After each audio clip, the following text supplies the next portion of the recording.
Hey everyone, we are back with another episode of Life Possible with a Disability. I'm Karen Roy, and today I'm really excited to have Dr. Mitchell Tepper. Mitch, hi, how are you? Good, good. How are you doing? Really good. So glad to have you here. We talked about this. He and I saw each other several months ago in Las Vegas, and we both do advocacy work with United Spinal Association. And the wheelchair community can tend to be a small one when it gets into like wheelchair advocacy. So part of a little family, Mitch and I are. And so I think that I've always known that he would make a really great guest on the podcast. So, Dr. Mitchell Tepper is a sexologist. So he has a PhD in sexual. In human sexuality or sexuality education Yep. specifically? All right. So, all right, let's start with a little history about you, sort of how you were injured, and then how your career went from there. Okay, well, I broke my neck in a diving accident while working as a lifeguard in July 27th, 1982. So I'm going on 41 years post injury. I was in business school at the time, heading towards Wall Street. Wow. Um, but when I broke my neck, I did go back to school after, let's just say, a year in rehab. This was a long time ago. So I went back to finish my degree in finance and worked in actually banking for a little bit before going into durable medical rehab. And that was through my involvement. I got involved with the National Spinal Cord Injury Association in Connecticut, which is now United Spinal. And through that, I ended up in the Yale School of Public Health. And I did a master's in public health and hospital administration. And I did a national survey of sexuality education and counseling in spinal cord injury rehab programs. And the net result of that was that less than half the people I surveyed got any kind of help. And the other half who had some kind of education or counseling, half of them said it didn't meet their needs. So I felt like this was more important for me to pursue than hospital administration. I just felt a calling. So I went on and I got a PhD from University of Pennsylvania in Human Sexuality Education. I did research for my dissertation on the lived experiences that impede or facilitate sexual pleasure and orgasm in people with spinal cord injuries. So Wow. that was a follow-up to lab research I was involved with at Rutgers with doctors Beverly, Whipple, and Komisaruk, where we looked at orgasm in women with spinal cord injuries. And that led to the first fMRI brain studies of orgasm in any people. So it was pretty groundbreaking research for both general orgasm research in people with spinal cord injuries. But I did follow up qualitative and quantitative research to try to explain why one person with a spinal cord injury may experience an orgasm after injury and the other one doesn't. Hmm. And so that's kind of how I got here Wow. in a And I nutshell. would imagine that your research is probably, I mean, I don't know. And unfortunately, I think there probably isn't much more. Have people expounded upon your research back then and research done in your dissertation or, yeah, kind of what happens with that or what's been happening? I don't think there's been anything significant that's moved the dialogue forward on orgasm in people with spinal cord injuries or on pleasure with Yeah. people with spinal cord injuries or even the provision of sexuality education. Right. Unfortunately, there's not a lot of people pushing, research. Now there's a lot of people trying to do education and disseminate Yeah. the information, but research that is based on really sound research with people with spinal cord injuries and other disabilities is still lacking. We'd Right. love to know more. Yeah. I mean, I know I got like a pamphlet, like a 1987 when I was shot in the back and paralyzed at 19. First of all, I think at that point I was probably still scared a little to talk about sex because my parents, maybe they probably presumed that I was having sex with my boyfriend, but definitely not something that a Southern Christian girl was supposed to talk about. Um, and something I sort of had to like figure out on my own Yeah, about those words, something I had to figure out on my own. I've heard over and over and over again for really 35 plus years. It's yeah. unfortunate, Yeah, it is. And I mean, and that's why I wanted to bring topics like this to the podcast, because one of my very first podcasts that I did with Justin Richardson, that he works for New Motion, but he's a guy with a spinal cord injury, and we both at the time were dating. So he was divorced, I was widowed, and so sex and dating was really kind of the topic, but really based just on our personal experience. But since we were both going through that dating thing in the moment, and trying to navigate how much of your disability do you disclose. One of the first things that especially guys want to know is like, can you have sex? Which I'm like, I had 3 kids, so clearly I can.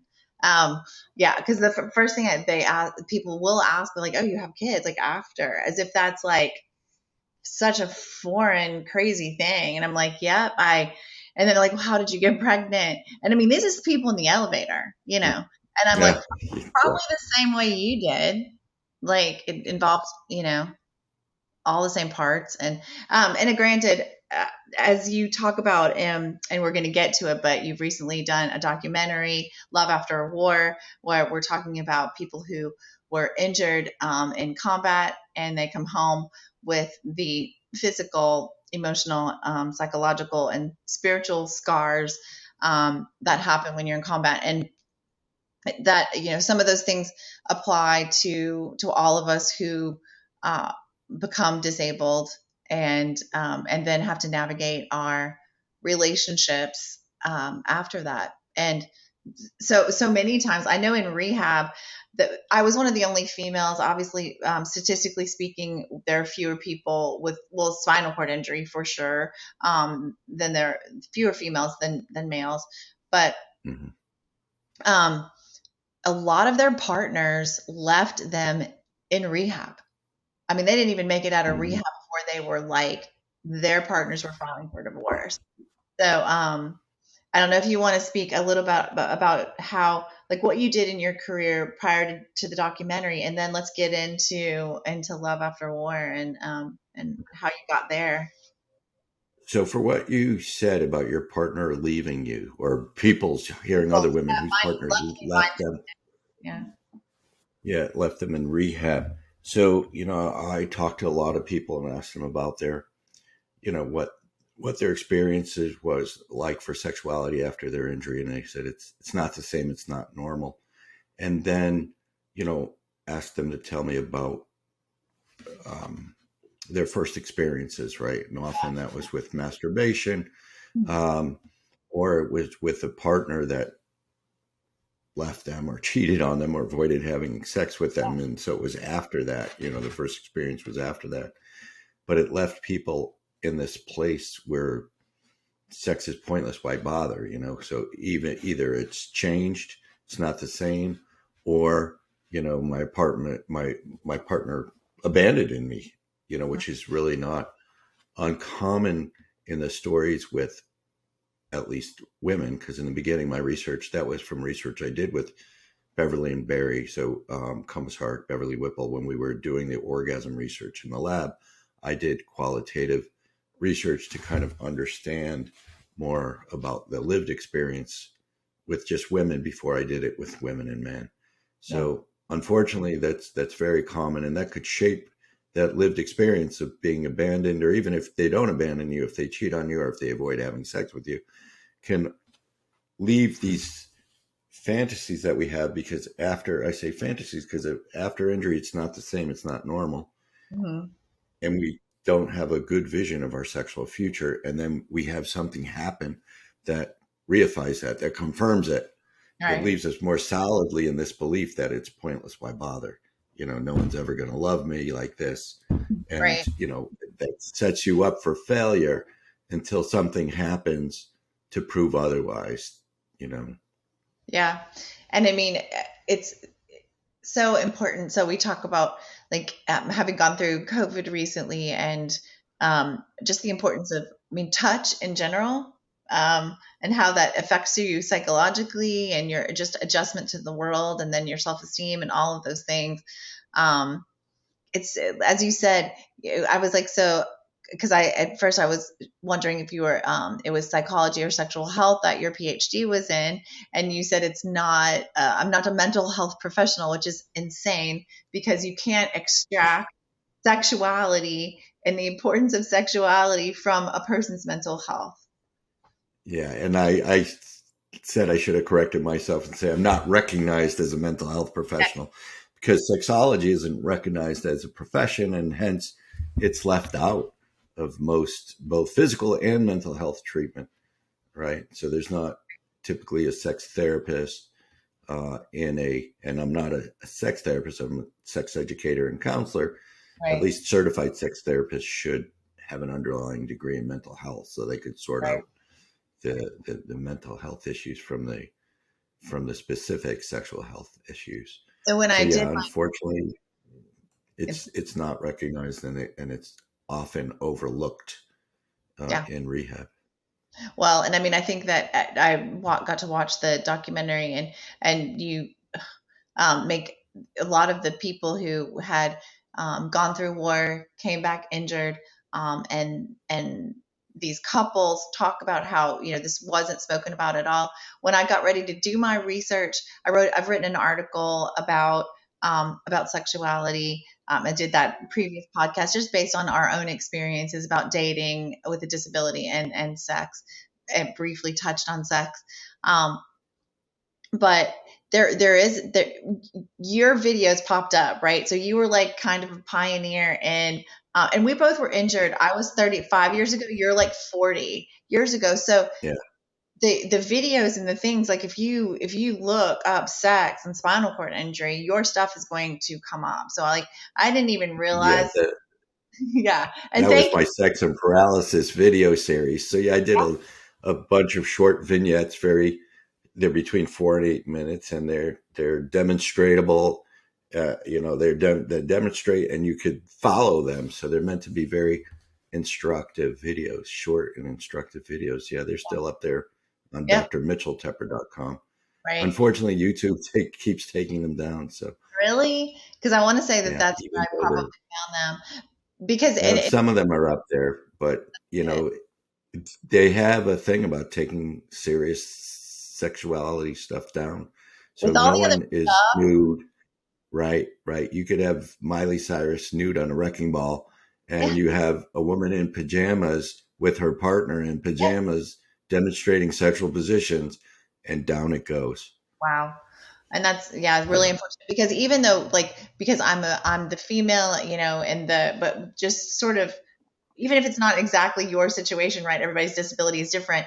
It gives you, like, it opens your eyes to like all of the possibilities of positioning and how intimacy can work between a person with a disability and one that doesn't have one. So I'm very thankful for all the work that you've done, and I think that it continues to change lives. Um, in 2022. So yeah, so we'll get the word out there, and then I will put all the links in my show notes. So tell me a little bit about how in your career it went from focus on sexual health with people with spinal cord injuries and all types of disabilities to working with veterans and people coming home from a war. Yeah. And so, as you said, over the years, I was asked to speak to more issues on disability. So my work spread to all types of sexuality and disability and even aging. And in 2006, I started working at Morehouse School of Medicine in Atlanta with Dr. David Satcher in the Center of Excellence for Sexual Health. And I was called on to speak at the Road to Recovery Conference for really seriously injured uh, service service members. And they were hungry for information. And like people in my research, even worse, no one there had their sexuality addressed. And a lot of people were in relationships and there with partners. And I really got hooked on working with this group. I worked with them several years in a row.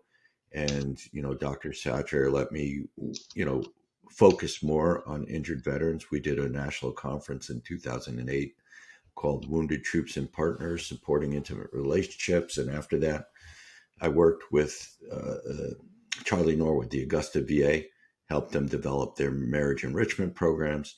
And then my time at Morehouse ended because of our funding was up. Wow. And so I wanted to continue the work, and I thought I should write, maybe a book or a picture book based on the conference in 2008. And then I said, no, we need a movie.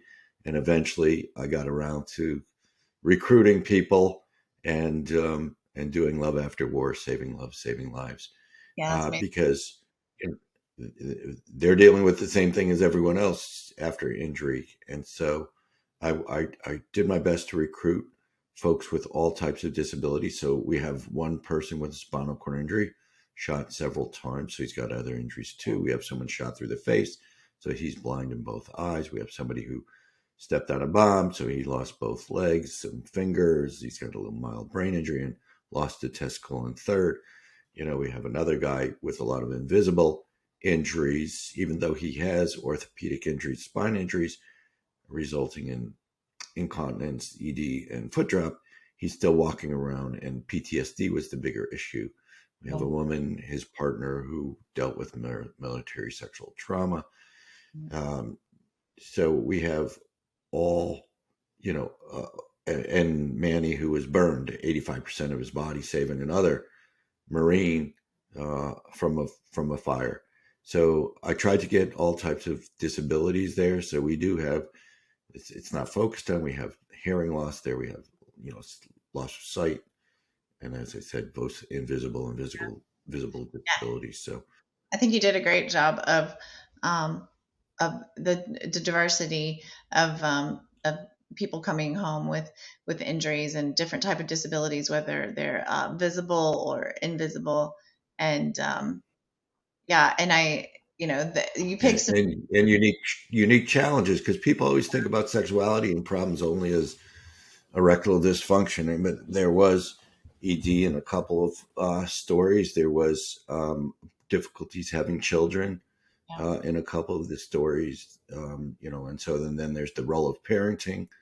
There's body image that comes up. So depending on the injuries, people dealt with different aspects of sexuality, because sexuality is, as we look at it as educators, is biopsychosocial, and as you mentioned, spiritual. So even the moral injury that people were dealing with was real and created, problems for the person, which created problems in the relationship. And then the partners are in there just as much as the folks injured, because you can't work with an individual around with sexuality without really addressing the whole relationship. It gives both partners and the couple hope, right?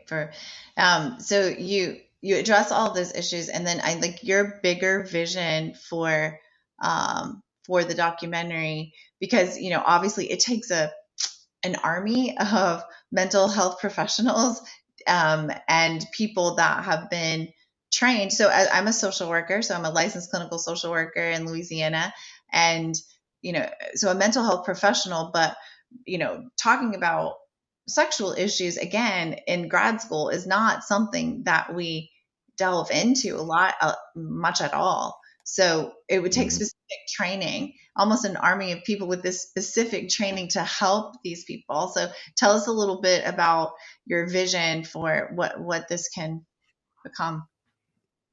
My vision is to train the Army. So, I mean, most of my work over the last 30 plus years has been training health professionals on how to provide comprehensive sexual health care. So before the documentary, I'd work with the folks up at Walter Reed Military Hospital, right? And train their staff in how to provide comprehensive sexual health care for combat vets. So I'd like to use the documentary as the foundation for an educational program. I have a guidebook, for educating, folks in different disciplines, and also for using it directly in groups of people who are single or coupled, who are military connected. So I have the discussion guide. The film is already up on New Day Films, where people could, license it for their program, whether they're a professor or librarian or even a community program could license it and show it. The discussion guide isn't up yet. It needs just some final tweaks.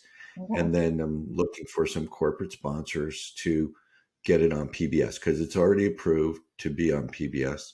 Wow. So I need a few underwriters to help that out.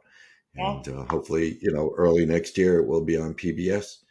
that's awesome. And Well, hopefully this will so, help get the word out. So anybody who's out there, I'll put the link so that you can get in touch with Dr. Tepper, and that we can kind of help spread the word, maybe get some more sponsors. And then, of course, I can't wait to see the guidebook as a mental health professional, right? So the and kind of share that far and wide, because I think, as you said, there's a connection to the suicide rate for people with disabilities in general. And again, I don't have the statistics to compare that to people coming home from war and our veterans and their very high rate of suicide.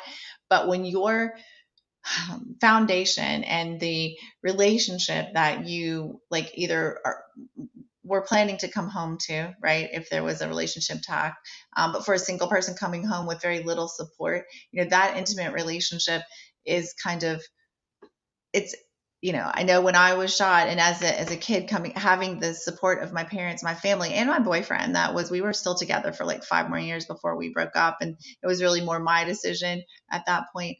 But once I got a little bit more mentally healthy, but when you don't have that support system, the high rates of suicide. This is a mental health epidemic, and this is a very under talked about and under thought about aspect of our overall health, mental health, and physical health. So, yeah, I mean, relationship problems are the leading stressor and the leading cause of suicide in the military and amongst veterans, right? And that's worse if you have a disability. But also, on the flip side, a strong relationship is a buffer yeah, against a lot of the negative effects of, yeah. PTSD and brain injury.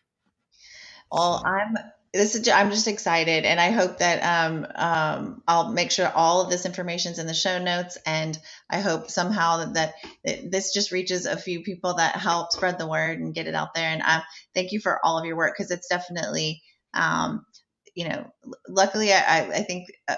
Because I probably got my master's degree to help myself navigate life after my injury, mhm. and then always wanted to sort of spread the word. So I think that this just follows right along with it, all the things that I'm passionate about. So thank you for all of your work. I truly Thank great. you.